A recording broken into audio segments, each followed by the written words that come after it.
Hello, hello, hello out there in YouTube land. Thank you so much for your support, your love, and all that good stuff. We are headed out the door to go see grandma and aunties and go eat some food because they know how to cook. So I hope you guys are having a wonderful, wonderful Mother's Day to all the wonderful mothers and to the fathers that are making their lives special today. I got some roses. I got a beautiful balloon and a card from my husband and breakfast. So it was really nice. If you care to see it, I'll post it. Let's get started. I was watching The Tutor. Some of you guys recommend his channel all the time to me, but I did a deep dive. I tried to as I'm on my way out the door. I also was going to do a recap of what went on this week. And I'm going to try to do it by memory instead of having it written down. And so basically what we learned this week about Meghan is that people continue to come out and talk about her character. Millie came out and told us how Meghan ghosted her during the time when Harry proposed, or the time when it came out that they were dating. She ghosted Jessa Maloney. She ghosted another girlfriend of hers that I can't bring up her name. I don't remember her name at the moment. But it's a pattern. She ghosted her father. She never liked her sister, and so on and so on. And so instead of going deep diving into the recap, I'm going to continue to start my subject. Go ahead and start what I want to tell you guys today. And basically, I was watching a tutor. Great subject. Great job, tutor, on this. He lets us know what a narcissist is. And so he said something today that shocked me. He said a narcissist doesn't know that they are. I get that because they're in denial. But what happens is Meghan will tell a story, but she'll tell it in the way that she perceives it. And although it's not the true story, it's her truth. And so she's convinced that, like, if the sun, let's say the sky is blue, but she thinks the sky is gray. But the majority believes the sky is gray.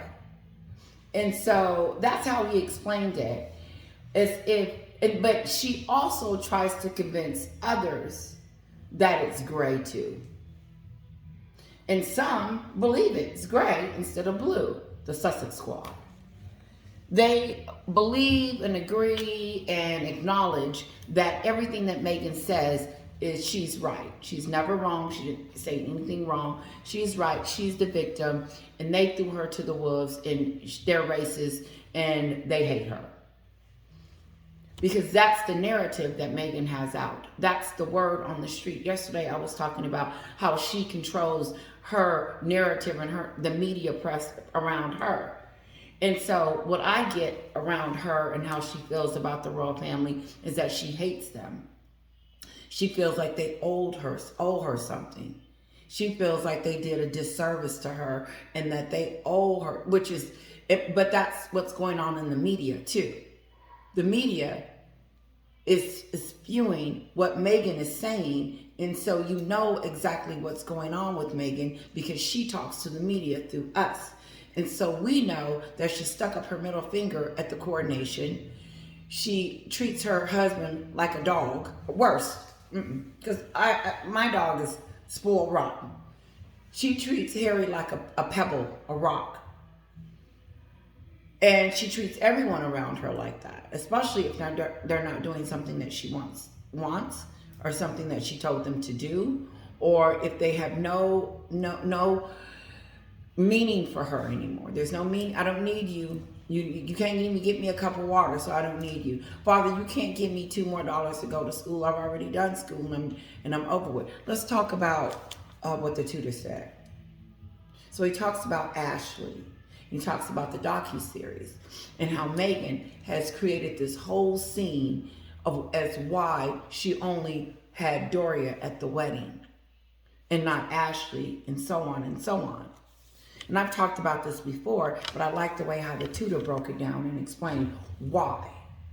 Because I'm always asking that. So she tells us on the docuseries that the press office told her family it wasn't a good idea for her family members to attend, starting with Ashley. This is how she blames and twists the story, like the tutor said, make the sky gray instead of blue, like the majority sees the sky is blue.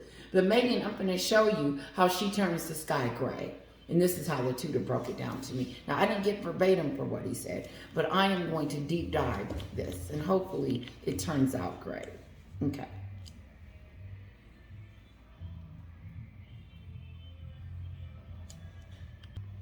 So Meghan tells us, as the press office was telling her, I don't know who the press office is, but that's what she names in the docuseries, advises her not to invite her family members. Okay? That's not true. They wanted her to extend an invitation more to her family than the celebrities. It wasn't said like that, but it was insinuated. That, Meghan, why don't you invite some of your family members? They encouraged that. The press office that she's talking about, like the tutor said, she lied. The sky is blue, not gray. And so you took it upon yourself to not invite your family members, but instead, like the tutor said, you shift blame. I love when he said that. She shifts the blame. And she shifts the blame back on someone else, like she does in every segment. It's never her fault. It's Harry's fault that he married her and that she's lonely and needs to get out of the UK. Some kind of way, that's Harry's fault and Charles's fault and everybody else's fault other than Meghan's fault. They put her in the state of frame of mind that she was in. She blames them for her mental health. So what's going on over there right now, Meghan, in Montecito, why you're getting bad press? And why you need WME to come up with this grand new you when you need to work on you first? Shifting the blame, going back. So Elizabeth and all them, I'm gonna pretend this is my alleged.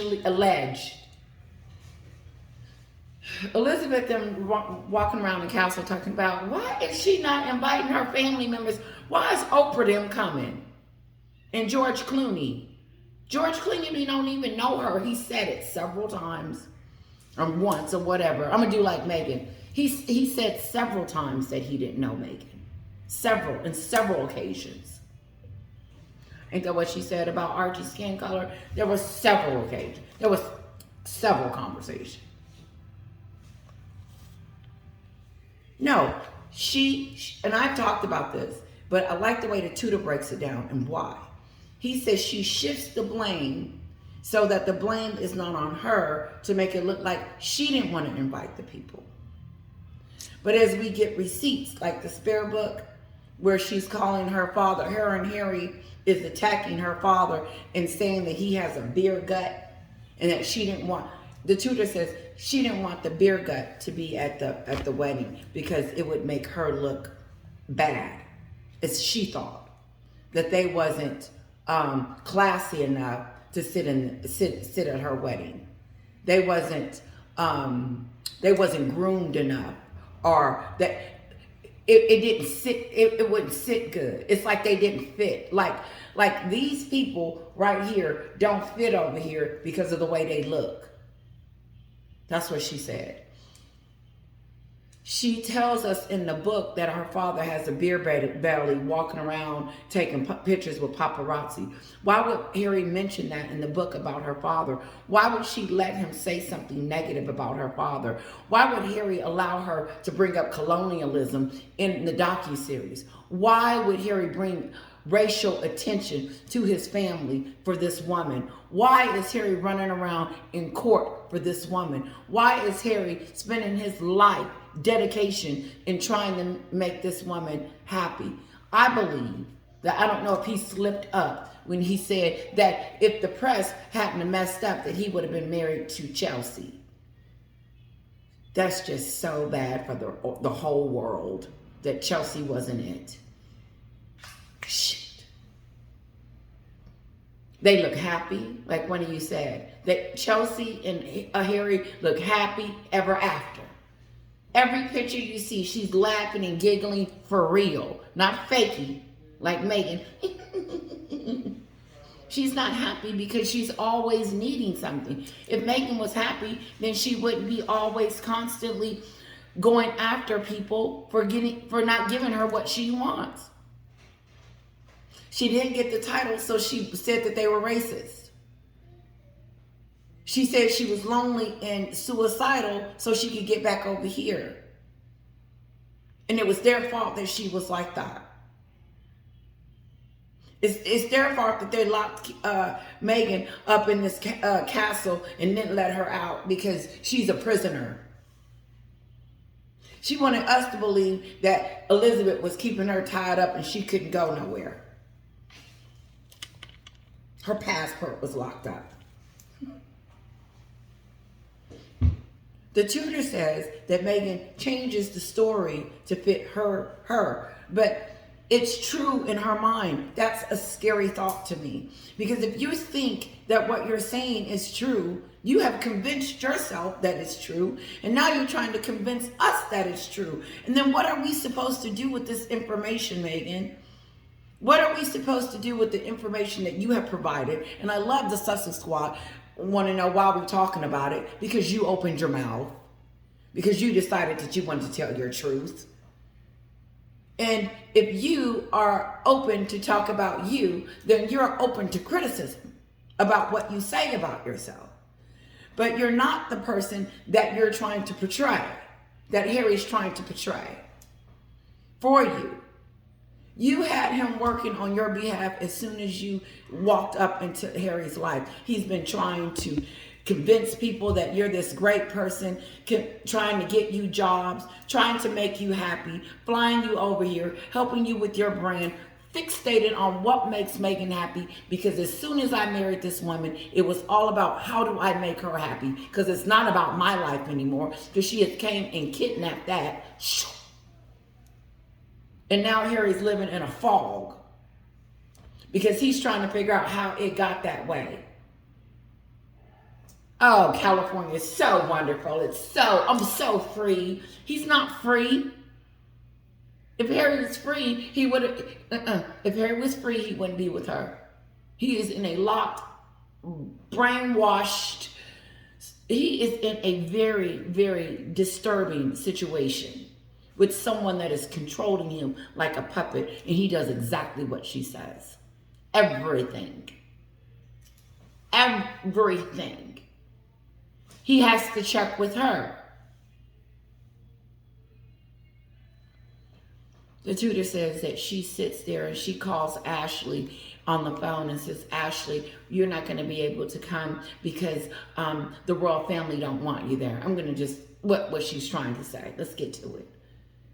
That the royal family don't want you there, and it would look weird for you to be there if you were there and the rest of the family wasn't there. No, Meghan thought that wasn't a good idea. And she was coming up with excuses for Ashley and blaming the royal family and making Ashley turn against the royal family because she thinks that they didn't want them there. Who turns people against other people? Why would Meghan turn Ashley or make Ashley think that the royal family don't want her there? Why would she make her father feel and Samantha and the rest of them feel that the royal family didn't want them there, as if they're some type of just mean people and they want all these celebrities because it'll look good? The Queen knew then that Meghan was crazy. Who don't invite their loved ones to see this big day? Like the tutor said, it was going to be too much for Meghan. It was going to be too much of a distraction to have her family members there, knowing that they know the real thing. They know who she is, and the beer belly, and they didn't fit They didn't fit. They weren't going to have on designer clothes or designer shoes. They wasn't going to have on a $100,000 watch like the rest of her guests was wearing, and a $200,000 hat and stuff like that. They wasn't going to be able to afford that. So Meghan, why you didn't get your daddy a suit and get There's plenty of dresses you could have gave to your sister to put on to look just like those other people that you didn't know. So you would rather invite strangers, perfect strangers. You don't know their personality. You don't know if they like you or not. You don't know who they are. You don't know anything about these people. But you decide that when you get married to a prince, you're going to invite all these celebrities that don't know you. And not one family member. She looked like an idiot like she does now. Let me move on, because we got to get out of here. I love when he says she shifts the blame. Look how she shifts the blame on Samantha, the royal family, and nobody. She doesn't take any responsibility. Meghan takes no responsibility. It wasn't her. She didn't do anything wrong. Ashley's her niece, and she takes no responsibility for the invitation and inviting her. But instead, she makes this big dramatization into it to tell us that her family wasn't crap, and that they wasn't groomed enough to be in the presence of the queen, her, and that she blames everyone else, her mother, the royal family, and whoever else is injected in there, she's going to blame them too. It is disgusting the way she does that. It's not just about her whining. It's not just about her pouting. It's not just about her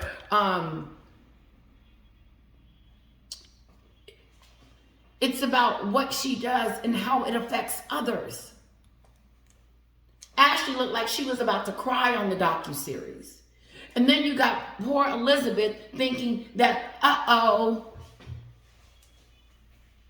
hopefully Elizabeth was gone to her resting place before that stupid docuseries came out. But I got a lot up here. But the point is that Meghan attacks everybody around her. And when she opens her mouth, it affects everyone around her. Especially when she starts blaming.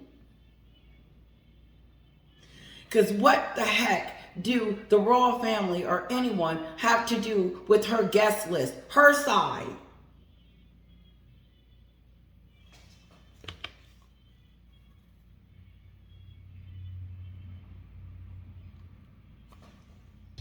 The tutor calls, he says, why would I invite my father? He's overweight, he's unsuitable not to be next to us at our wedding. She wasn't going to let her big belly father walk her down the aisle.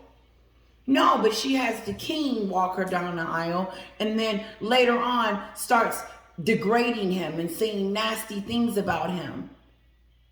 And he hasn't even said anything to her to discuss that. Like, what are you talking about, Meghan? We're racist. What are you talking about? We did all this to you. We didn't take care of you. What are you talking about? Like the tutor said, she sits down and she blames everyone so that she won't look like that it was her fault, like she did it. No, it wasn't me. It was Samantha. It was my father. It was the royal family.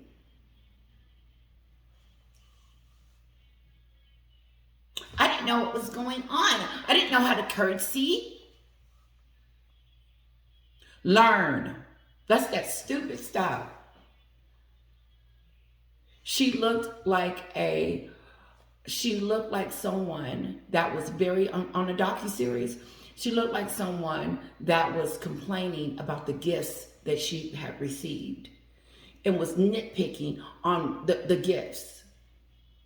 The wedding was a spectacle. We got married 3 days before. How an insult to everyone when they were waving and kissing on you and loving on you and giving you so much love that day. And you were, and not just that day, before that day and after that day. And then when the story, like one of you said, when the stories started coming out, they did protect her. They did protect her. They did write on her behalf. But it wasn't enough for Meghan. She wants them to sue. She wants them to do all of that. No man, no one person will ever be able to satisfy this woman. How long has Harry been trying? He goes to court next month or whatever, in a few days, whenever. Whose idea was that? He's past the statute of limitations on that. Who conjured that up when he came, when they came into his life? She has been a thorn in the British people's life, in the royal family's life, and so on. Let me say this and I'm going to let you guys go. And I know I missed something, right? The tutor says she does the blame to justify everything without herself being interjected as if she had any control over the situation. Meghan creates these negative situations. She is the ringleader of why things go bad and is crumbled and destroyed. If she took herself and stopped doing stupid stuff, then every situation wouldn't crumble and fall. Her wedding had significant controversy all over it. We can deep dive on that all day. You don't see Catherine running around doing stupid stuff, and she's been with the royal family forever. And so you have this beautiful queen-to-be showing Meghan what it is to be a queen or a princess, and she misses the boat. Because Meghan tells, I got this. She didn't want help. She wanted to fail. Because she had to come to California. Now she's there. Now she's doing her brand. She's doing everything that I said she was going to do when I did that video decades ago about how she tricked Harry to get herself. And WME came out and made an announcement how they're going to uprise this woman into notoriety and make her a global icon. I gotta go, guys. Listen, love you so much. Did you see Catherine playing that piano? She looked so beautiful, like a goddess. Let me tell you something. When she becomes queen, and I know I probably shouldn't be saying that because we have a current queen, Camilla, and I like her. And I know she's going to get scrutinized and be tore up, but I'm going to support Camilla because we got to give her a chance to be a queen.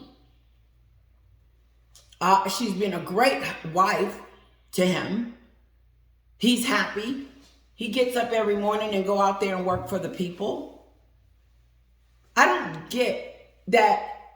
How do people not see the work and the dedication and the things that King Charles and Elizabeth, the things that they have done and give outweighs this crap that is trying to tear down the monarchy? I doubt that the people is going to let that happen. It's the reason why your country is so loved. You guys came together. And every time you come together, you meet people and you come together as a country to celebrate something together. We haven't done that over here in a while. And we need that because we are divided. Catherine is beautiful. I posted her piano moment. She is graceful and she is winning. She makes Meghan look like Meghan is losing. Her brand is yet to kick off. Because every time you look around, there's something negative about her in the media that she has said, that she has done, and it's not going to recuperate. And what's taking it so long? I know they just signed her the other day, but come on, get with the program. Fix her. All this money she's trying to get, like someone said, she's trying to be a billionairess. That's fine. There's nothing wrong with trying to accomplish that. But it's how you go about doing it that's the problem. Listen, guys, have a wonderful Mother's Day. Thank you so, so much for all your love and support. And I hope you enjoyed this video today. Kisses.